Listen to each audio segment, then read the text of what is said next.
And the Lord said to Joshua, "Do not fear, and do not be dismayed.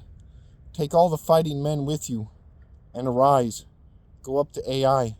See, I have given into your hand the king of Ai, and his people, his city, and his land. And you shall do to Ai and its king as you did to Jericho and its king, only its spoil, its livestock, you shall take as plunder for yourselves. Lay an ambush against the city behind it." So Joshua and all the fighting men arose to go up to Ai. And Joshua chose 30,000 mighty men of valor and sent them out by night. And he commanded them, "Behold, you shall lie in ambush against the city behind it. Do not go very far into the city, but all of you remain ready. And I and all the people who are with me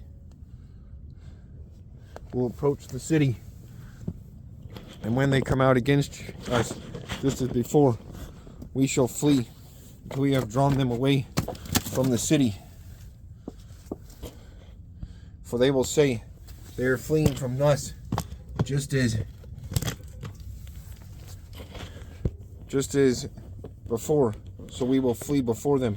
Then you shall rise up from the ambush and seize the city, for the Lord your God will give it into your hand. And as soon as you have taken the city, you shall set the city on fire. You shall do according to the word of the Lord. See, I have commanded you." So Joshua sent them out, and they went to the place of ambush and lay between Bethel and Ai, to the west of Ai. But Joshua spent that night among the people.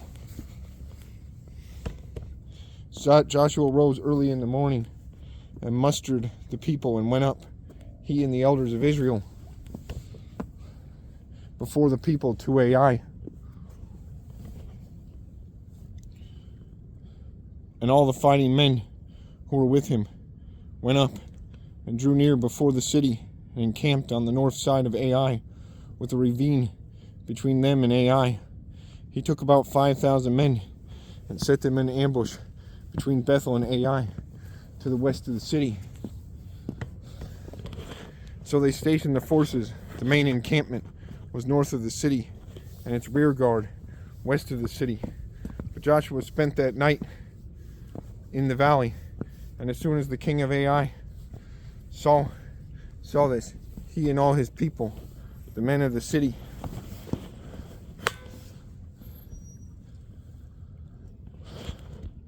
hurried and went out early to the appointed place toward the Arabah to meet Israel in battle.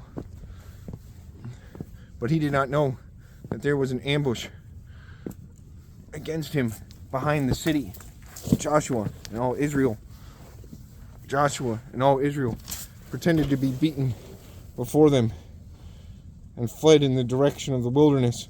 So all the people who were in the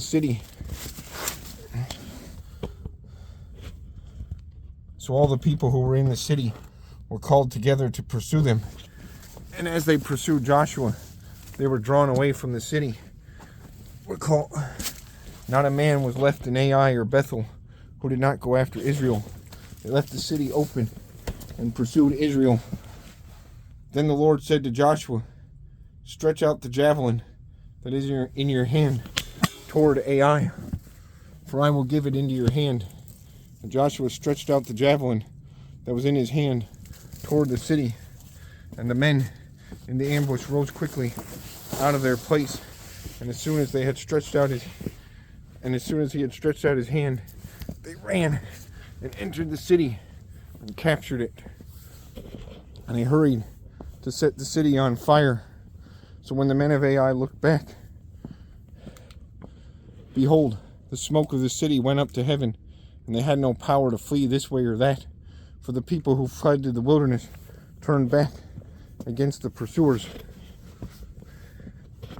And when Joshua and all Israel saw that the ambush had captured the city,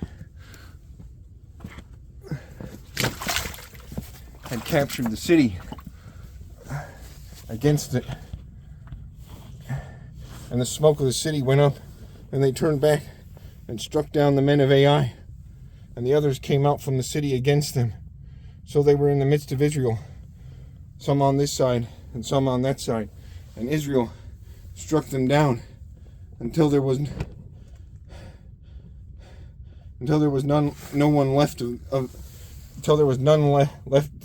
left none that survived or escaped. But the king of Ai they took alive and brought him next to Joshua. When Israel had finished killing all the inhabitants of Ai in the open wilderness, where they pursued them, and all of them to the very last had fallen by the edge of the sword, all Israel returned to Ai and struck it down with the edge of the sword. And all who fell that day, both men and women, were 12,000, all the people of Ai. But Joshua did not draw back his hand with which he stretched out the javelin until he had devoted all the inhabitants of Ai to destruction. Only the livestock and the spoil of the city, that city Israel took as plunder, according to the word of the Lord that he commanded Joshua. So Joshua burned Ai and made it a heap of ruins, as it is to this day. And he hanged the king of Ai on a tree until evening, and at sunset Joshua commanded, and they took his body down from the tree and threw it at the entrance of the gate of the city, and raised over it a great heap of stones, which stands there to this day. At that time Joshua built an altar to the Lord, the God of Israel, on Mount Ebal, just as Moses, the servant of the Lord, had commanded the people of Israel. As it is written in the book of the law of Moses, an altar of uncut stones, upon which no man has wielded an iron tool. And they offered on it burnt offerings to the Lord, and sacrificed peace offerings. And there, in the presence of the people of Israel, he wrote on the stones a copy of the law of Moses, which he had written. And all Israel, sojourner as well as native born, with their elders and officers and their judges, stood on opposite sides of the ark before the Levitical priest who carried the ark of the covenant of the Lord, half of them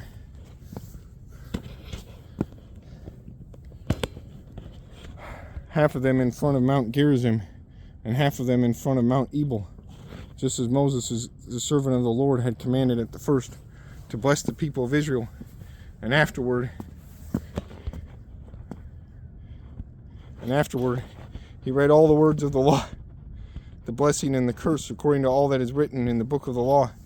There was not a word of all that Moses commanded that Joshua did not read before all the assembly of Israel, and the women and the little ones and the sojourners who lived among them.